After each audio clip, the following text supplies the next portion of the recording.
안녕하세요. 저는 칠삭둥이 미숙아로 태어나 생사를 넘나들다가 기적적으로 살아남아 건강하게 살고 있는 40대 여성입니다.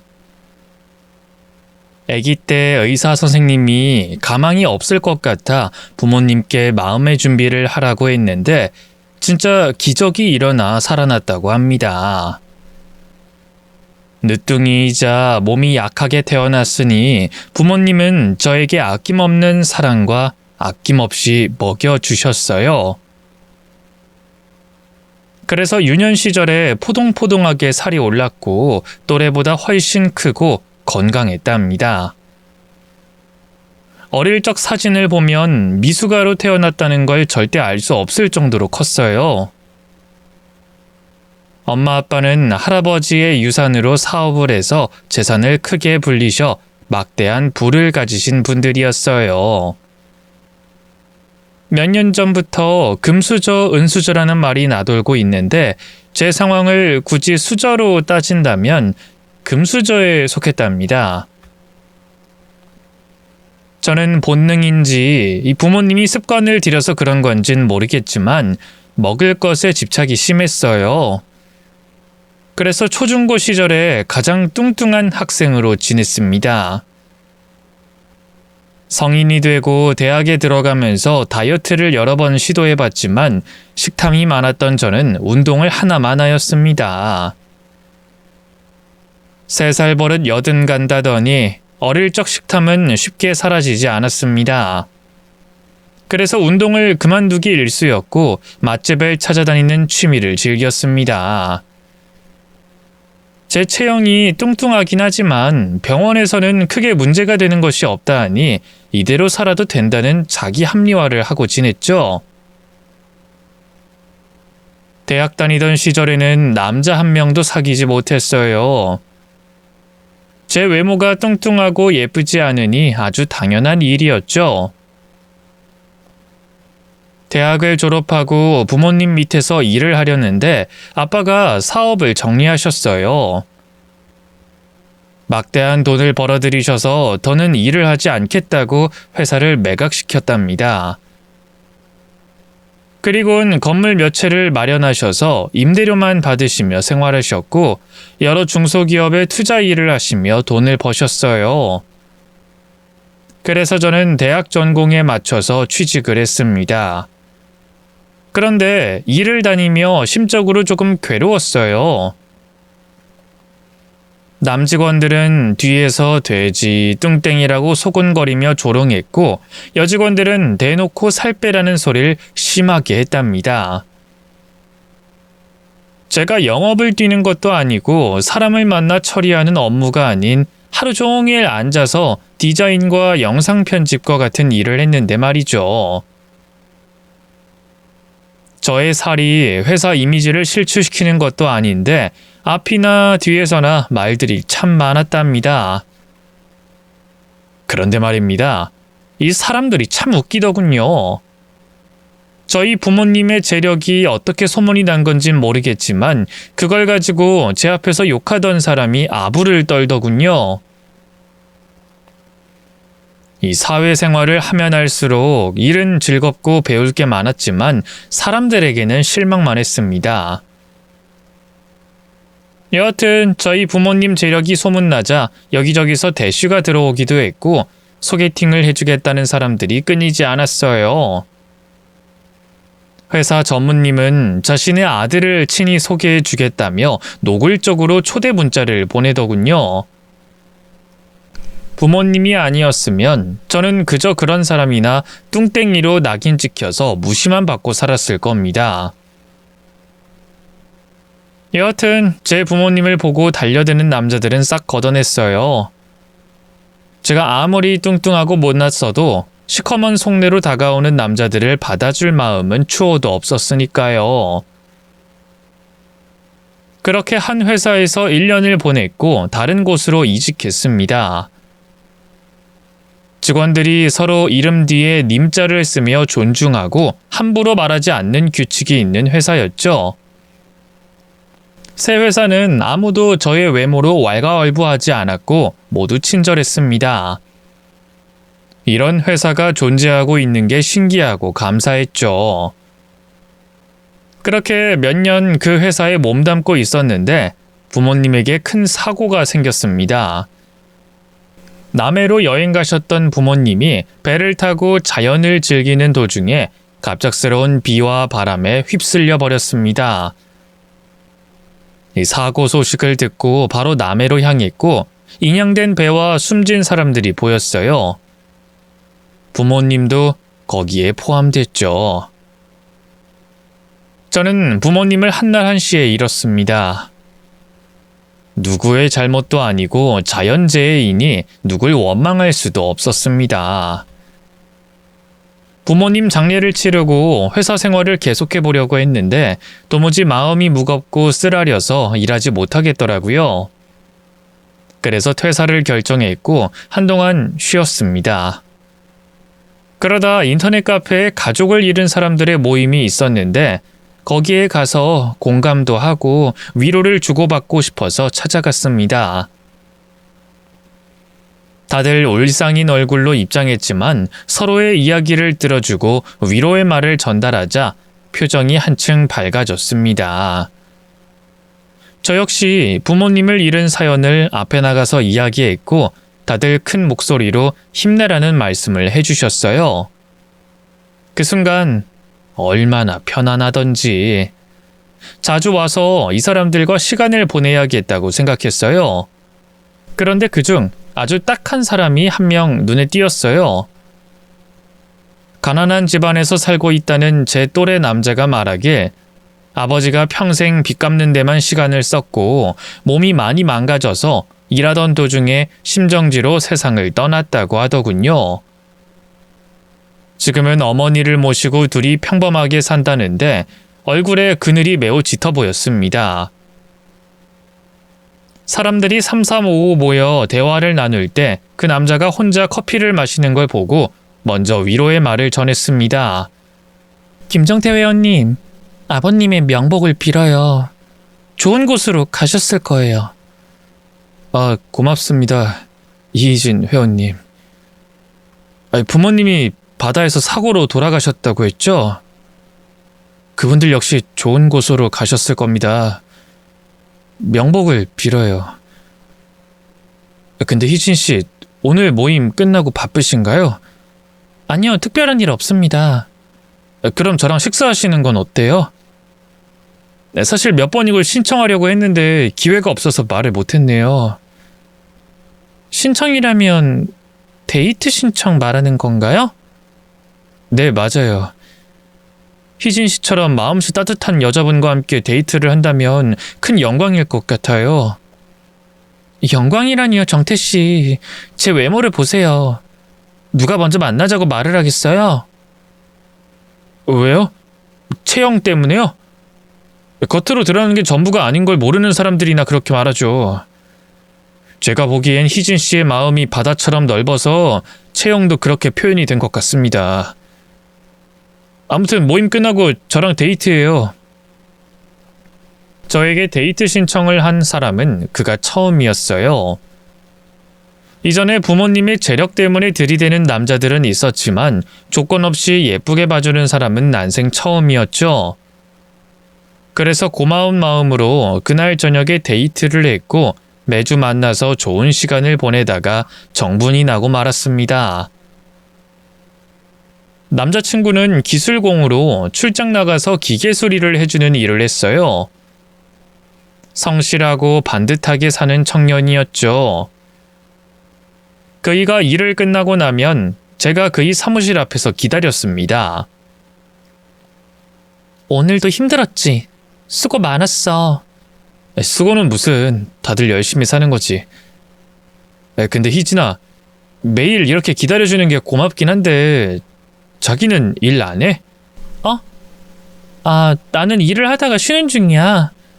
다음 직장을 어디로 들어갈지 고민하는 중이야. 이야, 다음 직장을 고르고 있는 중이었어? 요즘같이 일자리 찾는 게 어려운 시기에 대단하다. 아무튼 좋은 데로 들어가면 좋겠다. 그래. 좋은 데 들어가면 좋겠네.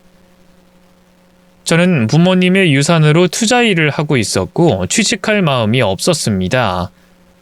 그런데 연애 중에는 제가 부자라는 사정을 알리고 싶지 않아 거짓말을 했네요. 그이와 몇 개월 더 사귀고 나니 프로포즈를 해주더군요. 저는 사랑해주는 것만으로도 감사했는데 결혼까지 하고 싶다 하니 어떤 말로도 형용되지 않을 만큼 기뻤습니다. 당연히 프로포즈를 받아들였고 빨리 결혼하고 싶어서 시댁에 인사를 갔습니다. 부모님을 여의고 처음 어른과 마주 앉아 식사하게 됐죠. 시댁은 낡고 허름한 데다 햇빛도 잘 들지 않는 반지하였어요. 여기서 오랫동안 살았다고 하니 괜히 마음이 안 좋았죠. 여러 대화를 나누고 있었는데 시어머니 역시 제가 마음에 드셨는지 저의 두 손을 꼭 잡고 말씀하셨습니다. 희진 씨, 우리 아들이랑 결혼 결심해줘서 고마워. 부모가 못나서 정태가 고생을 참 많이 했는데 이제야 자기 가정을 이루게 돼서 정말 기뻐. 우리 아들 잘 좀 부탁할게. 어머님 감사해요. 그리고 부탁은 제가 드려야죠. 앞으로 며느리로서 잘 부탁드릴게요. 그래, 고마워. 근데 부모님은 사고로 세상을 떠났다고 하셨지? 아유, 가여워라. 내가 형편이 된다면 뭐라도 해줄 텐데 보다시피 이러고 살아서 크게 해줄 게 없어. 진심으로 미안하네. 그래도 애미 노릇은 해줄 수 있어. 부족하지만 반찬을 하든 살림을 돕든 해줄게. 시어머니의 떨리는 손을 잡고 있다 보니 마음이 따뜻해졌고 저에 대한 정체를 밝히기로 하고 금전적인 걱정은 할 필요가 없다는 걸 말했습니다. 정태씨, 어머님, 사실은 저 일하지 않아도 평생 먹고 살 돈 있어요. 부모님이 크게 사업을 하셨고 건물도 몇 채 가지고 계셨어요. 지금 저는 임대료만 받아서 생활하고 있습니다. 돈 걱정은 하실 필요가 없을 거예요. 그 말에 정태 씨는 크게 놀랐고 시어머니 역시 어리둥절하시며 그런 여자가 왜 자신의 아들과 결혼하냐고 말씀하셨습니다. 그래서 저는 다시 차근차근 이야기를 들려드렸고 정태 씨를 사랑하고 있고 두 사람을 위해 제가 살고 있는 집에서 같이 살자고 제안했습니다. 시어머니와 정태 씨는 끝까지 믿지 못한 표정이었는데 제가 대저택 대문을 열고 안내하자 그제야 손발을 떨면서 믿으시더라고요. 새아가, 여기가 진짜 네가 사는 집이야? 이 골목의 주택집들은 다 부자들 아니니? 네, 그렇죠. 근데 어머님이랑 정태 씨도 마음만큼은 큰 부자시잖아요. 이 집에 아주 잘 어울리는 두 사람이니 저와 함께 살아주세요. 아유, 내 인생에 이런 날이 오다니. 평생 반지하에서 곰팡이 냄새나 맡으면서 살 줄 알았는데 이런 대저택에서 살게 되다니. 새아가, 고맙다. 우릴 구해줘서 고마워. 내 말년에 이런 행운이 오다니 정말 믿기지 않는구나. 희진아, 여보, 나도 정말 고마워. 당신 덕분에 엄마가 편안한 보금자리를 얻게 됐으니 평생 충성하면서 살게. 사랑해, 진심으로 사랑한다고. 어머님, 이제부턴 여기가 어머님 집이니까 편하게 지내세요. 그리고 정태 씨는 앞으로 나한테 더 잘해줘야 해. 지금 마음 변하면 절대 안 된다. 당연하지, 내가 왜 변하겠어. 당신은 내 사랑이자 구세주란 말이야. 당신과 늙어 죽을 때까지 이 마음 변하지 않을 거야.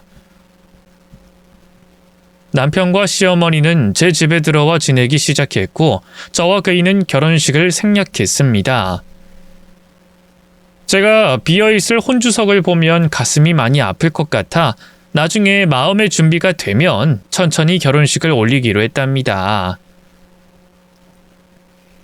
남편은 대저택에 살면서 기술공으로 열심히 일했고 시어머니는 큰 집에 공짜로 사는 게 미안하셨는지 살림을 맡아서 하겠다고 하셨습니다.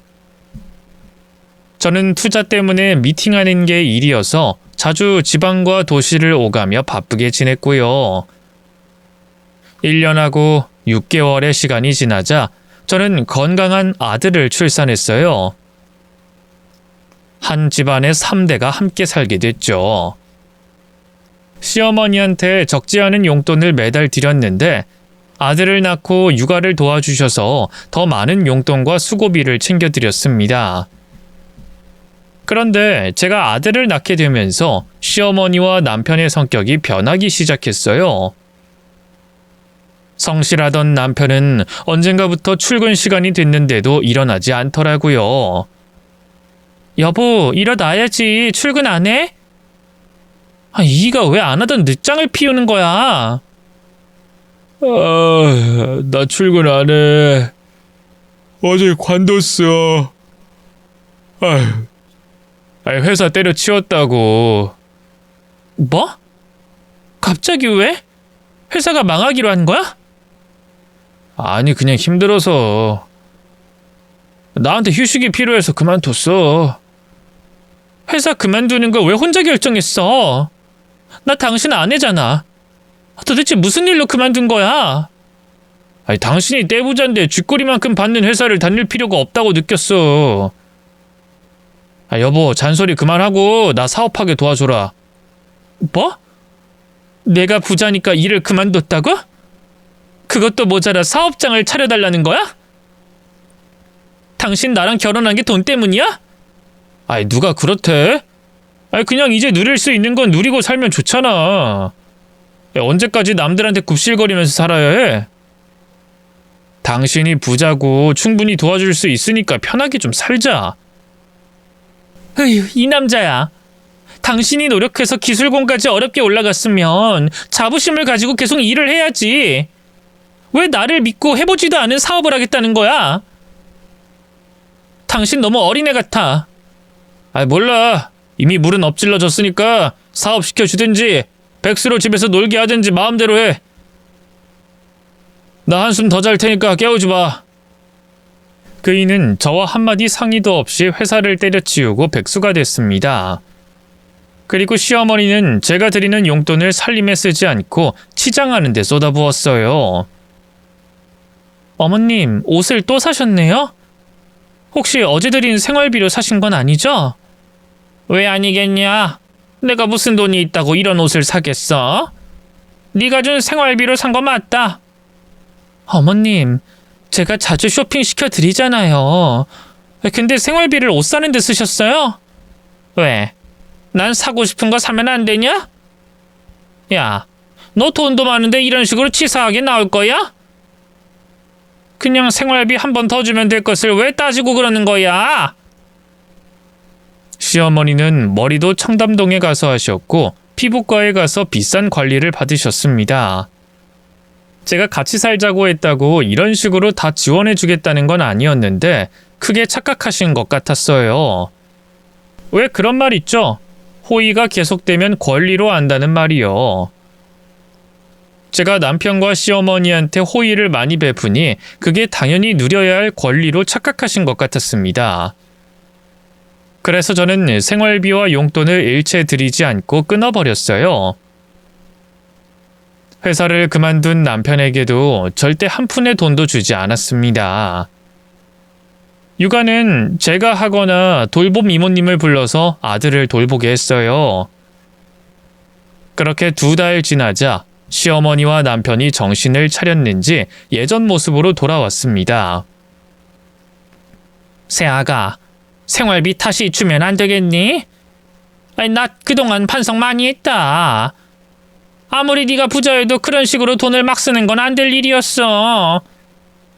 네 덕에 반지하에서 벗어나서 이런 집에 사는 것도 기적적인 일인데 분수를 모르고 까분 것 같구나. 여보, 나도 미안해. 당신만 믿고 회사를 관둔 건 진짜 큰 잘못이었어. 빠른 시일 내로 재취업할게. 기술공 구하는 곳은 많으니까 금세 취직할 거야.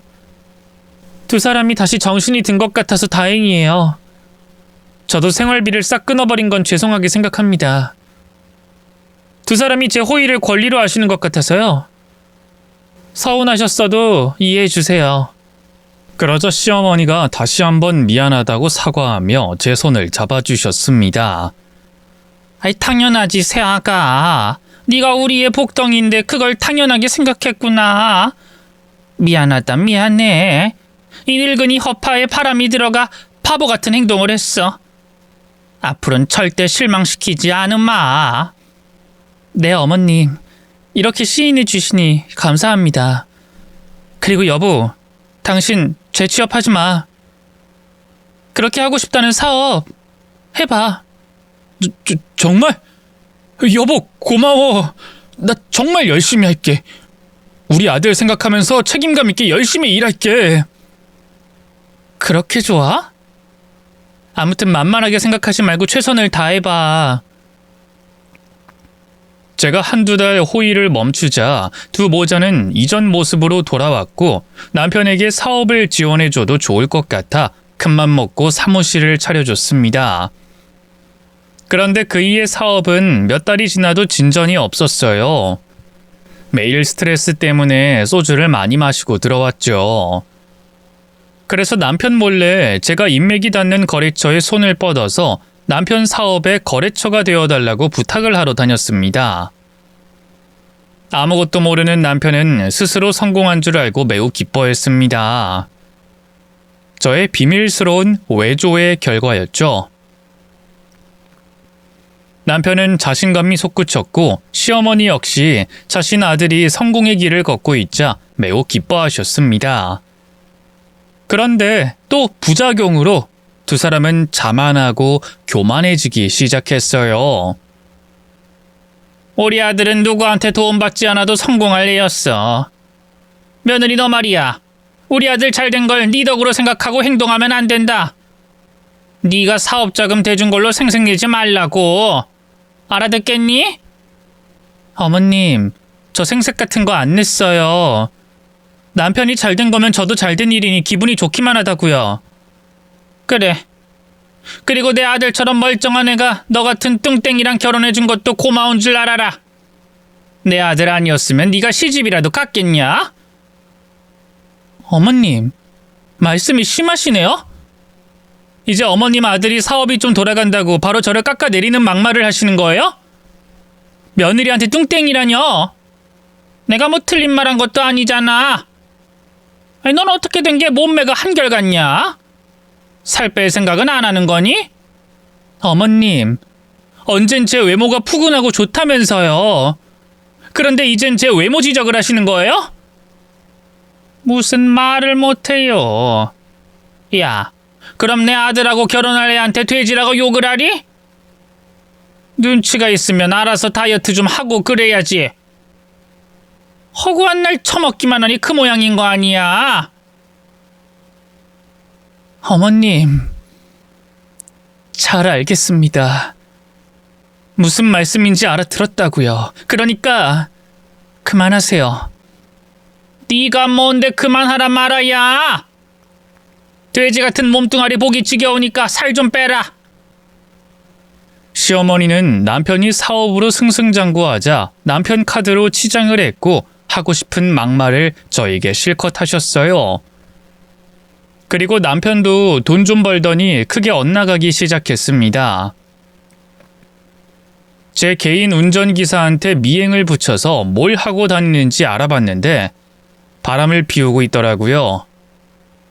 또 사업장은 직원들에게 맡기고 투자하러 다닌다고 합니다. 아무튼 바람은 용서가 안 돼서 이 남자와 모든 걸 끊어내기로 했어요.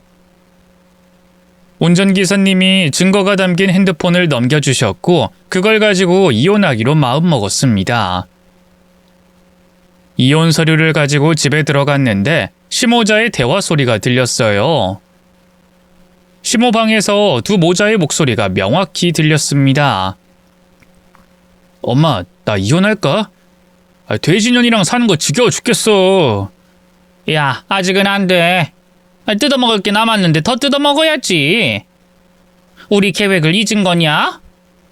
그동안 뜯어먹은 거 꽤 되잖아.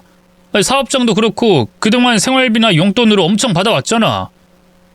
너 송충이 같은 소리 할래? 퇴진년이 가진 재산이 얼만데 이대로 이혼을 해? 게다가 네 아들까지 낳은 애야. 뽕을 제대로 뽑고 버려야 마땅하다고. 아, 그럴까? 근데 지금 사귀는 애인이 부자라서 이혼해도 될 것 같은데. 걔도 돈 많아, 엄마. 야, 걔는 걔고 얘는 얘지. 네가 퇴진년한테 처음 접근한 거 생각 안 나? 몇 달 동안 부자인 거 모르는 척하고 사귄 거 까먹은 거냐고. 우리가 어떻게 여기까지 왔는지 기억해봐. 아, 그렇긴 하네. 하긴 내가 저 돼지랑 매일 잠자는 것도 곤욕이었지. 엄마 말이 맞네. 그럼 빨리 한몫 뜯어내고 이혼하면 되지 않을까? 뭐 사업자금 조금 더 투자하라고 하고 집 나가면 되지 않을까? 그래, 바로 그거야. 한몫 뜯어내고 양육권 준다고 하고 끝내면 된다고. 돼지녀는 지금 아들이 제일 귀하니까 지가 키울 거다. 그럼 너는 새 며느리랑 재혼해서 더 크게 성공하면 돼. 역시 엄만 천재야. 좋아, 그럼 하루빨리 돈 뜯어내야겠다. 저는 두 모자의 대화를 듣고 작지 않은 충격을 받았습니다.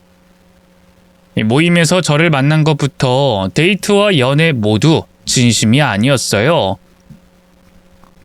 애초에 돈 많은 여자인 걸 알고 접근했던 것이었죠. 세상에 믿을 놈 하나 없다더니 제 남편이 저에게 그런 식으로 다가왔을 거라고는 상상도 못했네요. 이 모든 대화를 듣고 이성을 잃은 저는 시모 방문을 열었습니다. 여보, 어머님, 두 분의 대화 아주 잘 들었습니다. 당신 나한테 의도적으로 접근한 거였어? 대단하네. 연기를 너무 잘해서 속고 말았어. 깜짝이야. 당신 어디부터 들은 거야? 왜 남의 이야기를 엿듣고 그래? 여기 내 집이야. 내가 듣고 싶은 건 다 들을 수 있는 장소라고. 어머님, 저한테 한몫 땡기고 이혼시킬 계획이었어요? 내가 알던 두 사람은 다 가짜였고 지금 모습이 진짜인 거죠? 시모는 표정 하나 바뀌지 않고 뻔뻔하게 대답하더군요. 다 들었다니 내가 보탤 말이 뭐가 있겠냐. 근데 너 손에 든 거 뭐냐? 아, 이거요? 이혼 서류요. 어머님 아들이 바람 피운 거 이 핸드폰에 다 들어있어요. 운전기사님한테 부탁했거든요. 뭐야? 몰래 내 아들 뒤를 겠다는 거야? 이 퇴진년이 앙큼한 짓을 했네? 네, 저를 어떻게 보셨는지 모르겠지만 전 말이죠. 손해보는 일은 절대 하지 않습니다. 조용히 도장 찍고 사업장 반납하고 나가면 봐줄게요. 당신 바람 피운 거 여기 다 들어있으니까 괜히 돈을 뜯어내니 많이 하는 상상은 버리고 몸만 나가. 그동안 내가 생활비나 용돈을 준 건 그냥 불우이웃 돕기 한 셈으로 칠게. 반지하에서 썩어가는 두 모자에게 돈 몇 푼 쥐어준 걸로 칠 테니까 둘 다 몸만 나가세요. 그러자 남편이 저에게 달려들어 핸드폰을 빼앗더군요. 힘으로 가로채가는 바람에 바보처럼 손에서 놓쳤습니다. 그이는 바로 핸드폰을 개박살 냈고 실실 웃으며 말했어요. 증거가 이젠 없네? 여보, 나랑 이혼하고 싶어서 말을 지어내는 거야? 난 당신이랑 이혼할 마음이 없어. 사업자금을 한 20억 정도 주면 생각해 볼게. 이 망할 자식, 이런 식으로 나오겠다는 거야? 세아가, 이혼하고 싶다고? 그럼 양육권으로 싸워야겠네. 우리가 양육권을 포기할 테니 20억 내놓고 이혼하면 되겠다. 어머님, 당신의 본래 모습이 이런 사람이었어요? 제가 상상했던 것 이상으로 더럽고 추악하시네요. 아들아, 넌 운전기사한테 가서 증거가 또 있는지 검사해봐. 무력으로 눌러서 겁을 주고 탈탈 털어봐. 그리고 난 퇴진년이랑 대화 좀 더 할게. 제가 이성을 잃고 움직이는 바람에 바람 증거를 빼앗겼고 운전기사님도 남편에게 심하게 얻어터졌습니다. 외도 증거를 다 날리는 바람에 새로 구해야 했는데 그이가 바보가 아닌 이상 몰래 상간녀를 만나지 않겠죠. 두 모자는 자연스럽게 제 집에 눌러 앉았고 계속 결혼 생활을 유지하겠다고 하더군요. 그래서 먼저 남편 사업장을 박살내기로 했습니다. 거래처 사장님들은 모두 제 부탁으로 남편과 거래하는 중이었기 때문에 제 말 한마디에 사업장의 파리를 끓게 할 수 있었죠. 이 사실을 알게 된 남편은 저에게 불만 가득한 목소리로 말하더군요. 아이, 짜증나네, 씨. 당신이 거래처 사장들한테 계약 끊으라고 했다며? 처음부터 당신 사업이 잘 된 이유가 다 내가 나섰기 때문이야. 내 인맥으로 당신 사업 굴러가게 해준 거라고. 근데 이제 어쩌냐? 아무도 당신이랑 거래하지 않겠다고 하니 맨땅에 헤딩하게 생겼네? 상관없거든? 그 사업장 없어도 이미 더 크게 돈을 벌었다고. 내 애인이 투자하라고 한 데가 대박이 나서 벌써 큰 돈 벌었단 말이야. 그깟 사업 안 해도 충분하다고.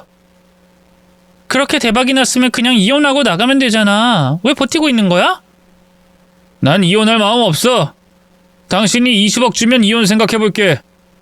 그게 아니면 평생 여기 눌러 살 거고.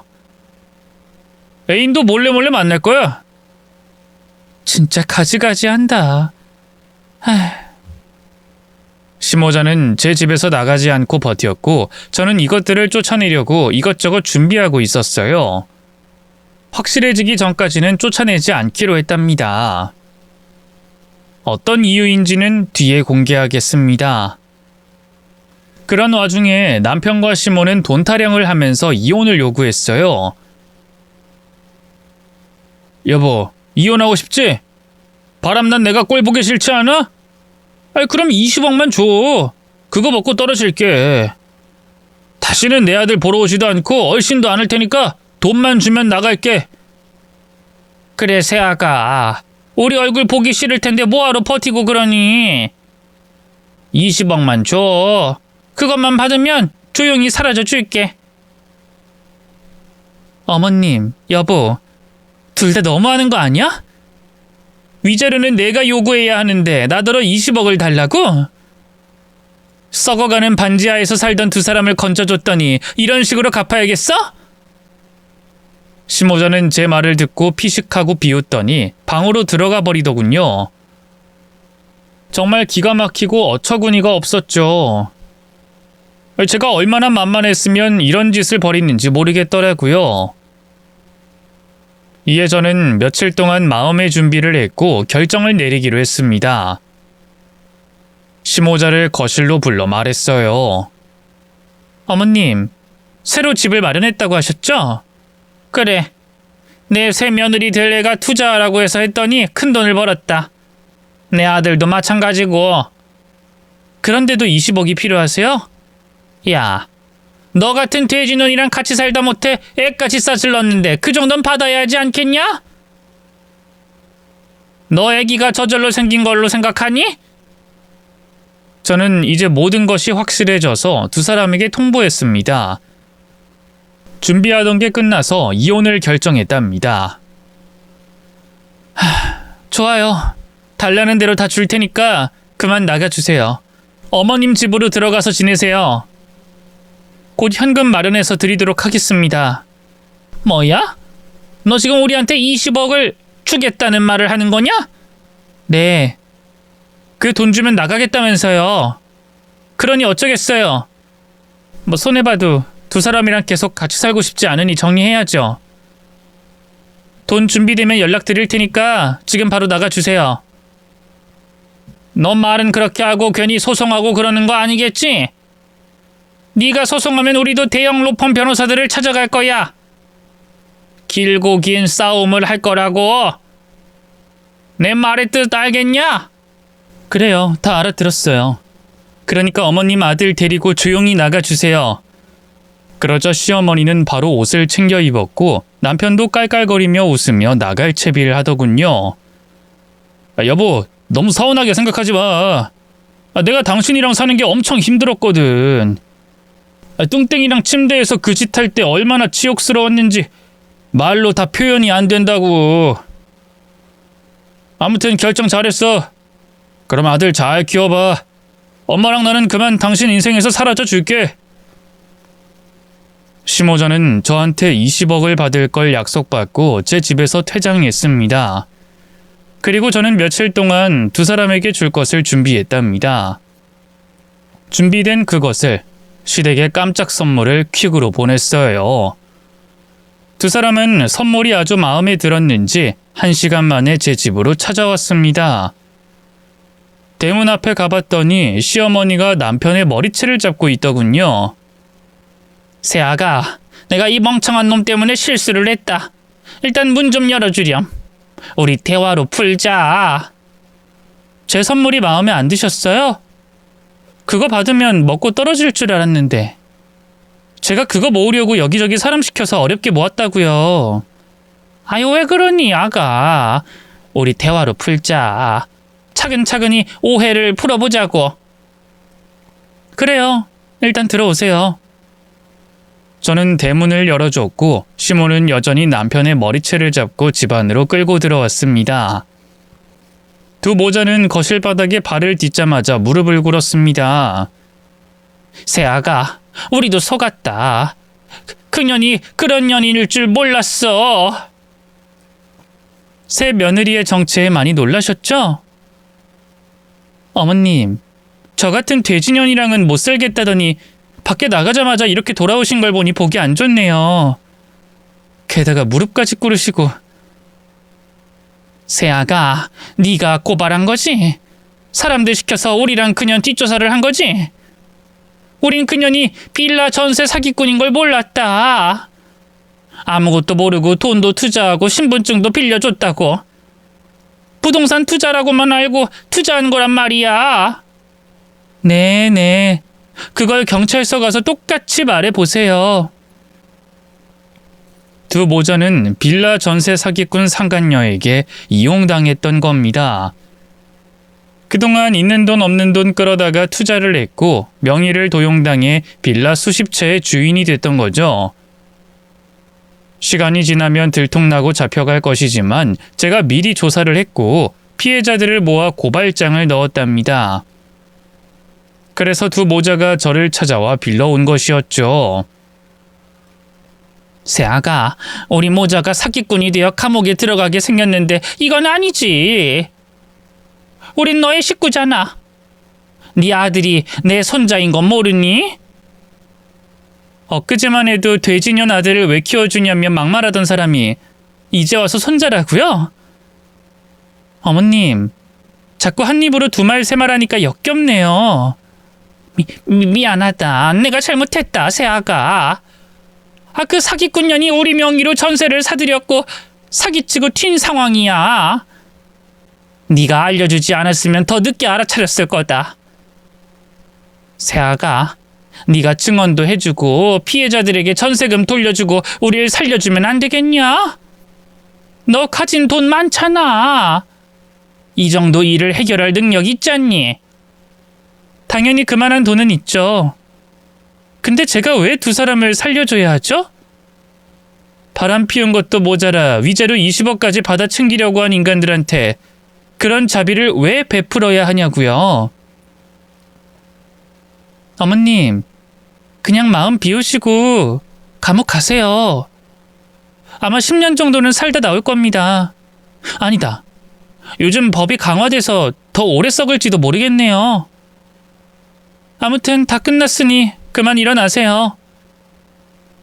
제 말에 시어머니가 눈물을 흘리며 남편에게 뭐라도 해보라고 눈치를 주더군요. 이미 전 승리했기 때문에 남편 놈이 어떻게 나오는지 구경이나 해보기로 했어요. 그이는 두 손을 싹싹 빌며 애원했습니다. 여보, 내가 잘못했어. 미안해. 정말 죽을 죄를 지었어. 당신한테 접근한 게 깨끗한 마음은 아니었지만 사는 동안 정이 들어서 진짜 사랑하게 됐어. 이건 진심이야. 입에 침도 안 바르고 거짓말을 하네. 그래, 계속해봐. 내가 잘못한 거 잘 알아. 근데 우리 아들만 생각하자. 아빠 없는 자식으로 키울 셈이야? 내가 아빠 노릇, 남편 노릇 제대로 하면서 살게. 당신이 우리 모자 구해주기만 하면 무엇이든 하겠다고. 평생 당신의 노예가 될 테니까 우리 좀 살려줘. 당신이 피해자들한테 전세금을 돌려주라. 이렇게 빌게. 바로 며칠 전만 해도 돼지년이 어쩌고 하면서 쌍소리를 하고 아들 양육권으로 20억을 요구하던 놈이 뭐가 어째? 사기꾼으로 감옥 가게 생겼으니까 나더러 다시 받아달라고? 어머님이 시킨 대로 외우기라도 하는 거야? 좀 그럴싸하게 빌어봐. 여보, 난 그러니까 그냥 좀 살려줘.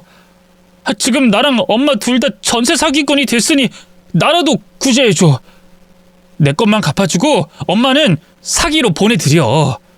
그 정도는 양보할 수 있잖아. 하! 지금 한 말 진심이야? 와, 밑바닥에 떨어지니 어머님을 버리고 혼자 살겠다고 하네? 어머님, 아들 참 잘 두셨네요. 남편이 혼자라도 살아남고 싶어 하자 시몬은 그 일을 뚫어져라 노려보더니 이내 싸대기를 있는 힘껏 날리더군요. 엄마 왜 때려? 나라도 살아야 할 거 아니야. 엄마 옥바라지 해줄 테니까 나라도 구제해 달라고 하자고. 이놈을 낳고 기른 내가 토른 년이지. 이 애미만 감옥에 보내라는 게 아들놈이 할 소리냐? 몰라. 나라도 살아남을 거야. 엄마 혼자 감옥에 가. 그러자 다시 시모의 손이 남편의 얼굴을 세차게 날렸습니다. 엄마! 이게 따지고 보면 다 엄마 탓이잖아. 집사람한테 접근하라고 말해준 게 엄마잖아. 부자인 뚱땡이가 있으니 나더러 꼬시라고 한 건 엄마잖아. 그리고 새 애인도 소개해준 게 엄마고. 돈 많고 예쁜 여자가 있으니 그만 갈아탈 때가 됐다고 충고한 게 엄마인 거 잊었어? 이놈아, 그게 다 너 잘 되라고 내가 계획한 거잖아. 그리고 너도 좋아하면서 내 의견을 따른 거고. 아우 진짜 엄마랑 엮인 내 인생이 불쌍하다. 평생 내 등골에 빨대를 꽂고 살다가 여자도 정해준 대로 만나게 했어. 난 엄마랑 여기서 인연 끊어버릴 거야. 그래, 인연 끊자고. 저는 두 모자가 싸우는 꼴을 보며 제대로 끝났다고 판단이 들어 정리하고 쫓아내려고 입을 열었습니다. 내가 이런 그림을 원했는데 아주 잘해주셨네요.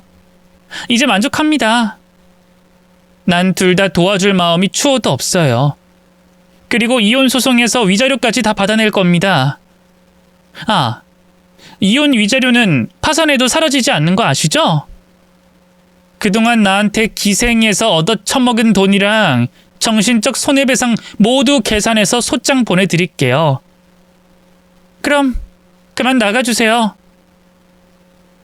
제가 확실하게 정리해서 말했더니 두 모자는 납작 엎드려 제 다리를 붙잡고 머리를 조아렸습니다. 두 사람은 이혼은 문제가 아니니 사기꾼으로 잡혀 들어가는 것만 막아주면 뭐라도 해주겠다고 했죠. 하지만 제가 도와줄 마음도 없었고 도와줘서도 안 되는 일이라 다시 한번 더 거절했습니다. 똑같은 말 되풀이하지 말고 그냥 좀 꺼지라고요. 요즘 감옥 살만하다고 뉴스에 나온 거 못 봤어요? 먹여주고 재워주고 입혀주기까지 한다는데 뭘 그렇게 걱정하고 그러세요? 강산 한두 번 바뀌면 나올 테니까 그리 오래 걸리지도 않을 겁니다. 며느리 너 정말 안 되겠냐? 우릴 도와주지 않을 거니? 그렇다니까요. 몇 번을 말해야 귀를 열고 내 말을 들을 거예요. 둘 다 감옥 가길 바란다고요. 그럼 이야기 끝났네. 내가 감옥에 갔느니 오늘 니년이랑 같이 돼지련다. 이 정도 구걸했으면 들어줘야 하는 건데 끝까지 마음을 바꾸지 않으니 나도 못 참어. 시몬은 지가 상간녀한테 당해놓고 분풀이를 저에게 하려고 시도하더군요. 그런데 제가 아무것도 준비 안 했을 리 없었죠. 제가 고용한 경호원이 나타나 시모의 팔을 꺾고 제압했습니다. 그러자 남편이 눈깔이 뒤집히며 소리쳤어요. 이 개자식아! 우리 엄마 놔줘! 너 가만 안 두겠어! 조금 전까지 시모만 감옥에 보내고 자기만 살려달라던 남편이 광분하더군요. 정말이지 사이코패스가 따로 없었습니다. 경호원에게 덤빈 남편은 주먹으로 턱주가리를 한 대 맞고 다리에 힘이 풀려 주저앉았답니다. 하얀 개거품을 물고 숨을 쌕쌕 힘들게 내셨습니다. 아이, 젠장, 여길 찾아오는 게 아니었어. 그냥 사기꾼년을 잡아서 우리가 아무것도 모른다는 걸 증명하는 게 나았어. 엄마, 우리 나가자. 그년 잡으러 가자고. 여보, 안타깝지만 그렇게는 안 될 거야. 내가 고발해서 지금쯤 검사가 영장 발부해서 형사들이 집 근처에 도착했을걸? 내가 20분 전에 문자를 보냈거든. 당신이랑 어머님 여기 있다고 말이야. 내 눈앞에서 잡혀가는 것까지 보면 제대로 속이 시원한 복수가 되겠네. 뚱땡이한테 사기 쳐먹으려다가 이 꼴 나니 기분이 어때? 뭐야? 벌써 형사들이 우릴 잡으러 온다고? 우린 죄가 없어. 우리도 같은 피해자란 말이야. 투자하자마자 큰 돈을 벌었는데 그걸 몰랐다고 하면 과연 사람들이 믿어줄까? 제 말이 끝나자마자 초인종이 울렸고 인터폰에 형사들이 신분증을 들이밀더군요. 경호원이 문 열린 버튼을 눌러주자 남편이 벌떡 일어나더군요. 창문으로 뛰어넘더니 잡히지 않으려고 개구멍으로 탈출했답니다. 시모도 남편을 따라 창문을 넘어가려다가 이미 들이닥친 경찰들에게 체포당했습니다. 이건 놔! 난 아무런 죄가 없어. 이건 놓으란 말이야.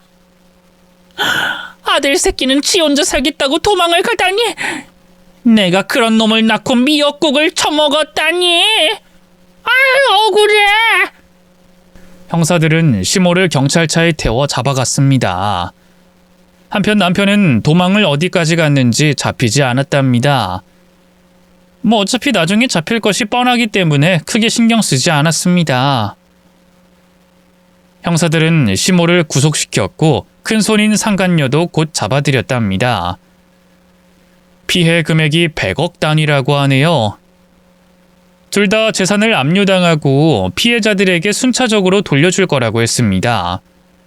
그리고 아주 오랫동안 감옥살이를 해야 했네요. 남편과 이혼하려고 소송을 하려 했는데 어디로 잠수를 탔는지 알 수 없어 소장은 변호사 손에서 벗어나지 않았습니다. 이 자식이 나타나야 끝장을 내든 뭐 참교육을 할 텐데 도망간 그날 이후로 깜깜무소식이었어요. 카드 사용이나 핸드폰 사용이 뜨지 않아 형사들도 난항에 빠졌죠. 저는 형사들만 믿기로 하고 그쪽으로는 신경을 꺼버렸어요. 이혼이 깨끗하게 되지 않은 상황이긴 하지만 새로운 인생을 살기로 마음먹고 이사를 떠났습니다. 주택살이를 그만하고 아파트로 떠났답니다.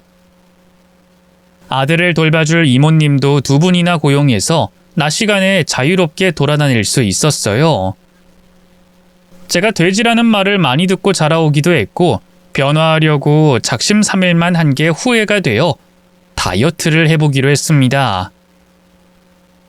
고기를 일절 먹지 않고 채식만 하면서 헬스와 요가, 필라테스를 배웠답니다. 매일 땀을 흥건하게 흘렸고 조금씩 빠지는 뱃살과 얼굴살이 보였어요. 거의 6개월 동안 채식과 운동만 했더니 신기하게도 몸무게 앞자리가 5자로 바뀌더군요. 20kg가 넘는 살을 뺀 것이죠. 그런데 거울을 봐도 만족이 되지 않아 성형수술을 결심했습니다. 안면 돌려깎기와 코 수술, 쌍꺼풀과 앞트임까지 싹 다 뜯어 고쳤습니다. 돌아가신 부모님께는 정말 죄송하지만 이젠 다른 인생을 살고 싶었어요. 아무도 제 외모를 보고 비아냥거리는 걸 보고 싶지 않았습니다. 성형수술 후 몇 개월 동안 집에서 누워만 있었어요. 그리고 곧 붓기가 다 빠지고 완성된 얼굴을 거울로 봤는데 정말 예쁜 여자가 보였습니다. 그 순간 진작 이렇게 노력하고 돈을 들여 바뀔 걸 하는 후회가 물밀듯이 들었어요. 그동안 왜 남들이 조롱하는 걸 들으면서도 뚱뚱한 몸에 못생긴 얼굴로 살았을까 하는 큰 후회를 말이죠. 아무튼 예뻐진 저는 바로 남자를 소개받았습니다. 증권가에 억대 연봉을 받는 능력 있는 사람이었는데 외모도 훌륭했고 키도 훤칠했다 합니다. 게다가 결혼한 적 없는 6살 연하의 미혼 남자였답니다. 제가 과거 사진도 보여줬고 아들이 있는 것도 알려줬는데 별로 크게 신경 쓰지 않더라고요. 그리고 제가 돈은 많아도 절대 투자를 하거나 빌려줄 일도 없다고 확실하게 못을 박아뒀습니다. 그 남자는 저에게 바랄 것이 없으니 그냥 연애를 즐기자고 했어요. 결혼은 의무가 아니라 선택이라고 하면서 괜히 먼 미래까지 생각하지 말자고 했답니다. 그래서 그의 뜻대로 사귀기만 하고 결혼 이야기는 절대 하지 않았습니다. 그렇게 연애를 하던 중 아들과 남자친구와 저까지 부산으로 여행을 가기로 했어요. 기차를 타려고 서울역에 도착했는데 노숙자 하나가 제 애인한테 담배를 구걸하더군요. 선생님, 담배 한 대만 얻어 피울 수 있을까요? 그게 아니면 1,000원만 주세요. 저는 돌아보며 노숙자를 보고 깔깔 웃었습니다. 이 자식 드디어 찾았네? 여기서 노숙하고 있었어? 네? 저를 아세요? 아가씨 누구시죠? 나 몰라보겠어? 너랑 결혼한 뚱땡이. 그리고 여기 아들 안 보여? 저의 정체를 알고 경악하더군요. 당신이야? 그 뚱땡이가 이렇게 날씬해진 데다 얼굴도 엄청 예뻐졌네? 무슨 일이 있던 거야? 너랑 네 애미가 하도 돼지년이라고 조롱해서 이 악물고 살 좀 뺐다. 그리고 얼굴에도 손 좀 대고 말이야. 와, 아무튼 너무 예뻐졌다 여보. 우리 아직 이혼 전인 거 알지? 우리 다시 시작할 수 있는 거 맞지? 여기서 조금만 기다려. 내가 곧 당신을 데리러 올게. 집에 가야지. 정말? 여보 고마워. 내가 정말 잘할게. 당신에게 부끄럽지 않은 남편이 될 것이고 우리 아들을 위해 최선을 다할게. 저는 애인한테 아들을 맡기고 먼저 기차역 안으로 들어가라고 했어요. 제가 해야 할 일이 남았다고 하니 알겠다고 자리를 피해줬답니다. 그리고 곧 제가 부른 형사들이 와서 남편을 잡았습니다. 뭐야? 당신 날 신고한 거야? 날 받아주겠다는 말이 아니었어? 이 인간아, 내가 미쳤냐? 널 받아주게? 그리고 호적 정리하려면 네 놈이 잡혀야 하잖아. 언제까지 날 유부녀로 두려고 했어? 이런 젠장, 속았네, 속았어. 그래, 그냥 감옥에 가는 게 낫겠다. 노숙자 신세보다 삼시세끼 챙겨주는 감옥 신세가 낫겠다고. 이러나 저러나 넌 패배자고 망한 인생이고 기회 같은 건 절대 찾아오지 않을 거야. 그이는 노숙 생활을 1년 가까이 하고 제 신고로 결국 잡혀갔습니다. 이후 이혼을 하게 됐고 완전한 싱글이 됐어요. 사귀던 증권가 남자와는 헤어졌고 새로운 연하남을 사귀었어요. 사실 지금까지 사귄 연하들만 10명이 넘는답니다. 이 성형수술과 다이어트로 예뻐지니 남자 보는 눈이 높아져서 실컷 연애를 하고 있네요. 그렇다고 육아를 제대로 하지 않는 건 아니니 오해하지 마시길 바랍니다. 이렇게 제 사연은 끝이 났네요. 멍청한 시모자가 빌라와 전세 사기꾼에게 낚여 공범으로 감옥살이하는 것으로 마무리됐네요. 앞으로 저는 결혼 같은 건 안 할 것이고 평생 연애나 하면서 아들과 둘이 살 계획입니다. 끝까지 제 이야기를 들어주신 분들께 감사드립니다. 모두 좋은 하루 보내세요.